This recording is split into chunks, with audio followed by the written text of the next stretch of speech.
يا فتى جوز كشف البلاء، يا كشف البلاء، يا كشف البلاء، يا عظيم الرجاء، يا عظيم الضعفاء، يا مبتلى الغرقى، يا مجل الحلقى، يا محسن مجمل، يا مفضل، أنت الذي ننصرك. Mwenyezi Mungu kunusuru waja wako. Mwenyezi Mungu nikupe rehema kwa waja wako. Tunakuomba salama na amani katika taifa letu, na haki na njema watu wanazo. Mwenyezi Mungu jalia kila moyo wako mmoja wapo ufikirie kuna kheri kwa Muhammad alayhi wasallam. Alhamdulillah. Tunamshukuru Mungu kwa neema tena kuwepo katika ukumbi huu wa Mahakama Kuu kwa ajili ya kuendelea kusikiliza shauri la ndugu yetu Tundu Antipas Lissu. Haleluya. Basi tunamkabidhi Bwana ili yeye akasimame. Biblia inasema yeye ni Mungu wa haki, na yeye ni Mungu anayeangalia haki itendeke. Ni Mungu mwema. Basi tumuombe yeye ambaye ni wa haki, na ni Mungu ambaye Biblia inasema yeye Mungu hajihakiwi. Yeye ni yote katika yote. Usimama juu mbinguni na kuangalia haki duniani itendeke. Tunamwomba Mungu asimame pamoja na wenye haki. Dhuluma isipate nafasi kwa jina la Yesu. Tuombe. Mtakatifu, mtakatifu, mtakatifu, Bwana Mungu wa majeshi, wewe uliyekuwepo, uliyepo na utakaye kuwepo milele. Baba, tunakuja mbele zako Mfalme, watu wako uliotuita kwa jina lako, uliotuumba kwa sura na mfano wako. Liko shauri asubuhi ya leo mbele yetu Jehova. Tuko mahali hapa Bwana katika ukumbi huu wa Mahakama Kuu, mahakama inayotegemewa kutenda haki, kutoa haki. Jehova, tunakuja mbele zako, wewe uliye mshauri mkuu, wewe unayekata maneno. Bwana, tunakuja mikononi mwako, kukabidhi kesi hii mikononi mwako Mungu. Ukasimame Bwana upande wa watu wako, ukasimame upande wa wenye haki wako, kwa kuwa wewe ni Mungu wa haki, wewe ni Mungu mwema na mwaminifu siku zote. Bwana, tunakuja mbele zako na ikabidhi kesi mikononi mwako. Simama Bwana upande wa watu wako, mwangalie mtumwa wako Tundu Antipas Lissu ambaye anakabiliwa na shauri hili kubwa.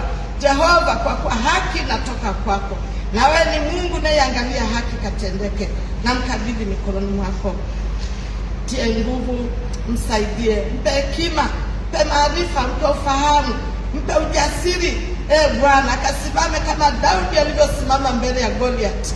Biblia inasema katika fumo na jiwe alimwangusha yule adui wa Israeli. Asubuhi ya leo mtumishi wako akasimame katika ujasiri unaotoka kwako, ukimjaza hekima na maarifa na ufahamu unaozidi hekima ya Suleiman. Yesu, msaidie, mtie nguvu Bwana, kwa kuwa anasimamia haki, anagombania haki, anapigania ile sheria inayotoka kwako Mungu. Mtie nguvu mtumishi wako, asimame kwa uweza na mamlaka ya kimungu. Asimame Bwana, akawapinge wapingao haki yako, akawapinge maadui zako. Biblia inasema waliingia kwa mlango mmoja, watatoka kwa milango saba. Jehova, asubuhi ya leo, kwa kuwa mtumishi wako anasimamia haki, anaitafuta haki ya nchi hii, anatafuta Bwana wa majeshi, Baba wa mbinguni, anatafuta demokrasia ya kweli, akipigania yale ambayo taifa linayahitaji, watu wako wanayahitaji, na amejitoa kama vile mtumishi wako Yesu alivyojitoa kwa ajili ya wengi ili kuleta ukombozi. Baba, namkabidhi mikononi mwako mpaka mafuta wako, mpe ule ujasiri, kwa kuwa anasimamia haki. Yesu, msaidie, mtie nguvu ili aweze Bwana kusema iliyo kweli, kutetea iliyo kweli yako, na kweli itasimama milele, na haki itasimama milele. Kwa jina la Yesu aliye hai, ninakabidhi hata mahakimu hawa, majaji mikononi mwako, na mawakili Mungu ambao wanawakilisha taifa hili, kuona kwamba haki inatendeka. Tutatoa hesabu. Biblia inasema siku ile kuu kila mmoja atatoa hesabu ya matendo yake. Wapo watu wako wanatenda haki. Hakimu wa kweli, utahukumu kila neno chini ya jua, likiwa jema likiwa baya. Unabaki kuwa Mungu milele. Ninakushukuru Bwana wa majeshi, kwa kuwa ni wanadamu, utawasaidia na kuwapa ufahamu, utawasaidia waweze kusimamia iliyo kweli. Kwa jina la Yesu, dhuluma haiwezi kuongoza taifa hili. Taifa liongozwe kwa haki na kweli, taifa lisitawi. Umesema ikiwa watu wako walioitwa kwa jina lako watajinyenyekesha na kutafuta uso wako kwa bidii na kutubu dhambi zao, umesema utasikia kutokea mbinguni uliko, utashuka na kuiponya nchi hii. Nchi inahitaji uponyaji. Bwana, ukaliponya taifa hili, tusiingie katika laana, tusiingie katika uharibifu, katika jina la Yesu.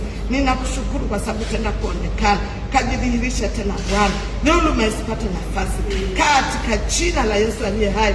Naweka yote mikononi mwako, kwa jina la Baba na la Mwana na la Roho Mtakatifu. Amen.